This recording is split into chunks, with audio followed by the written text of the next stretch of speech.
दोस्तों नमस्कार। आज प्रयाग प्रशस्ति के बारे में हम लोग पढ़ेंगे और देखेंगे कि ये प्रयाग प्रशस्ति कहाँ है, क्या है, प्रशस्ति होती क्या है और इसके बारे में जो एग्ज़ाम में क्वेश्चन पूछे जाते हैं उसके बारे में।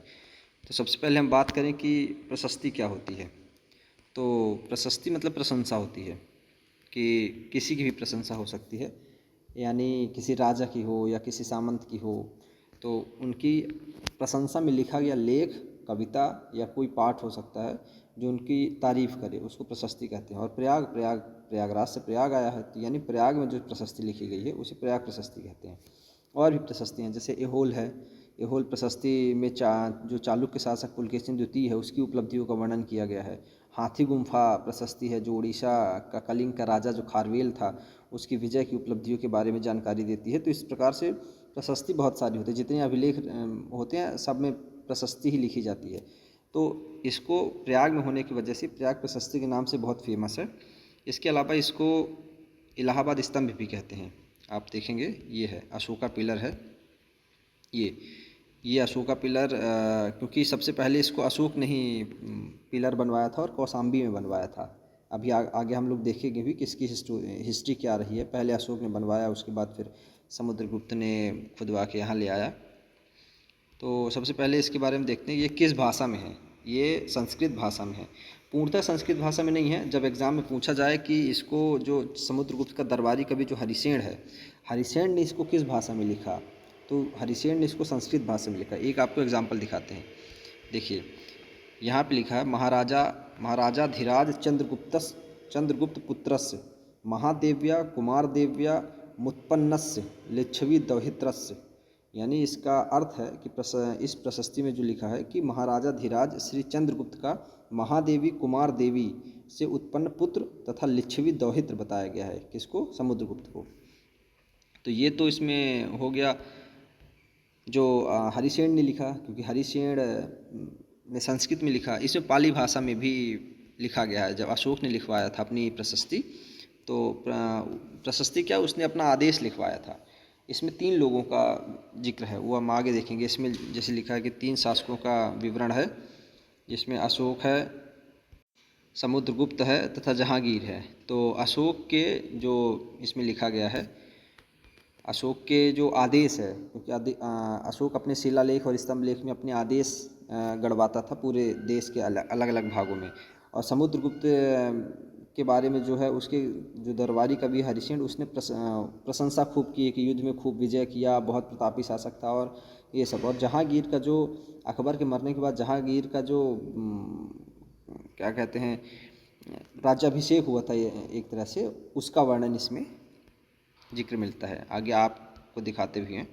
ये देखिए इसमें ये ब्राह्मी लिपि में लिखा गया है। ये एक लाइन से ही चारों ओर जो ये स्तंभ है उसके चारों ओर लाइन से ही लिखा रहता है।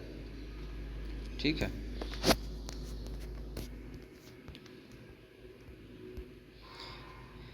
इस अभिलेख को अशोक ने सबसे पहले 332 ईसा पूर्व में कौशाम्बी में लगवाया था। और 332 ईसा पूर्व में कौशाम्बी में लगवाया, अपना उस पर आदेश खुदवाया। उसके बाद समुद्रगुप्त ने इसे कौशाम्बी से प्रयागराज लाया। कब? 200 ईस्वी में, यानी लगभग 400 सालों के बाद इसको कौशाम्बी से प्रयागराज लाया। ठीक है। इसमें लिखा क्या क्या है, तो इसमें लिखा है कि अशोक के आदेश लिखा है, समुद्रगुप्त के युद्ध विजय का विवरण है और जहांगीर के राज तिलक का उल्लेख है। 1604 में अकबर मर गया था और उसका 1605 में जहांगीर का राज तिलक हुआ, तो उसका उल्लेख किया गया है। जब जो जगह अशोक के आदेश खुदवाए गए थे उसको मिटा के और जहांगीर के राज तिलक का उल्लेख किया गया, जैसे आपको दिखाते हैं। ये देखिए,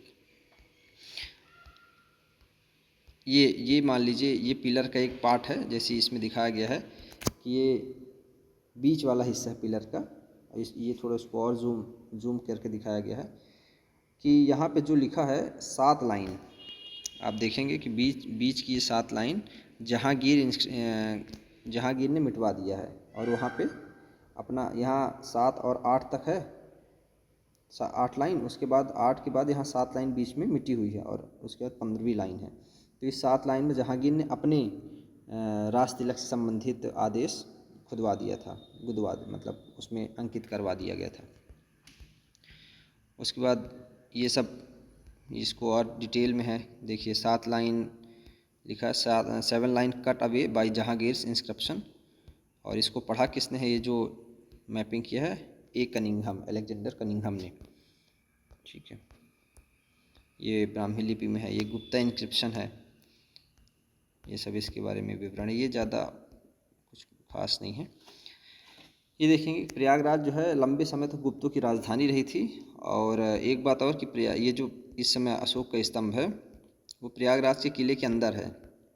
एक टाइम था जब अंग्रेज जब प्रयागराज पे भी कब्जा कर लिए थे, तो प्रयागराज किले की दीवार को और बड़ा कर रहे थे, ऊंचा कर रहे थे और बढ़ा रहे थे। तो उस दीवार के रास्ते में ये पिलर आ रहा था, तो ये 1800 ईस्वी में इस पिलर को गिरा दिए। उसके बाद इसको 1829 में अंग्रेज़ों ने पुनः स्थापित करवाया, और स्थापित करवाने के बाद शुरू में जो है ये पिलर के ऊपर शेर नहीं बना रहता था। शेर बना 1838 में, जब एक इंजीनियर था कैप्टन एडवर्ड स्मिथ, तो उसने ये शेर को बना दिया और ये जो उल्टा कमल के आकार की पंखुड़ी है ये भी लगा दिया। हालांकि बाद में इसको हटा दिया गया। अब वर्तमान में इलाहाबाद में पिलर आप देखेंगे तो ये कुछ इसी तरह दिखेगा। ये पिलर बहुत ऊंचा है, लगभग 11 मीटर ऊंचा पिलर है। 11 मीटर का मतलब आप समझ लीजिए कि लगभग 4 मंजिल के बराबर, 3 मीटर का एक मंजिल होता है। तो क्योंकि हाई राइज बिल्डिंग का जो मानक है वो 5 मीटर होता है, 15 मीटर का होता है। जो 5 मंजिल इमारत से ऊपर की बिल्डिंग होती है उनको हाई राइज बिल्डिंग कहते हैं। तो ये हो गया। और क्या, ये देखिए ये वाला जो फ़ोटो है लेफ़्ट साइड वाला, ये 1870 की फ़ोटो है और ये आज़ादी के समय की फ़ोटो है। तो इसमें अंतर आप देख सकते हैं। इसको बाद में फिर ऊपर का शेर जो बाद में लगवाया गया था उसको हटा दिया गया था। इसमें अन्य शिलालेख भी हैं, जैसे रानी शिलालेख है, विभाजन शिलालेख है और बीरबल माघ मेला शिलालेख है। तो ये इसमें 3 राजाओं के अलावा और भी कई लोगों के छोटे छोटे विवरण इसमें मिलते हैं। और कप्तान एडवर्ड स्मिथ 1838 में खुद से सिंह की डिज़ाइन करके इसमें लगाया था। ये एक तथ्य हो गया। और इसमें क्या क्या बचता है, और तो इससे बनने वाले सवाल और कुछ नहीं बनेंगे। यही पूछेगा कि इसमें कितने लोगों के आदेश हैं, कितने लोगों का विवरण मिलता है। क्योंकि कहीं कहीं क्वेश्चन में पूछा जाता है कि इसमें अशोक का है, कहीं मिलता है समुद्रगुप्त का है, कहीं जहांगीर के राज तिलक का भी उल्लेख मिल जाता है। तो इससे कन्फ्यूजन होता है। अब आपको हमें लगता है कि कन्फ्यूजन नहीं होगा कभी। 11 मीटर लंबा है, ये सब आपने देख ही चुका है। तो ये हो गया प्रयाग प्रशस्ति। इसके पहले हमने 3 अभिलेखों का और जिक्र किया था। एक हाथी गुम्फा अभिलेख है और एक था आपके मंदसौर में जो अभिलेख है एरण अभिलेख, वो था। और एक जो गुजरात में जूनागढ़ अभिलेख है वो है। तो ये 3 अभिलेखों का हम लोग ने इसके पहले वीडियो बना चुका है। ये चौथा इस सीरीज़ का, जो अभिलेख की सीरीज़ का वीडियो है, ये चौथा सीरीज़ है। ऐसे ही आगे भी अभिलेखों, सभी अभिलेख, जितने भी महत्वपूर्ण अभिलेख जो एग्ज़ाम में पूछे जाते हैं, PCS हो या और भी कोई एग्ज़ाम उस लेवल के हो, उसमें सारे कवर करेंगे हम। तो अभी के लिए थैंक यू।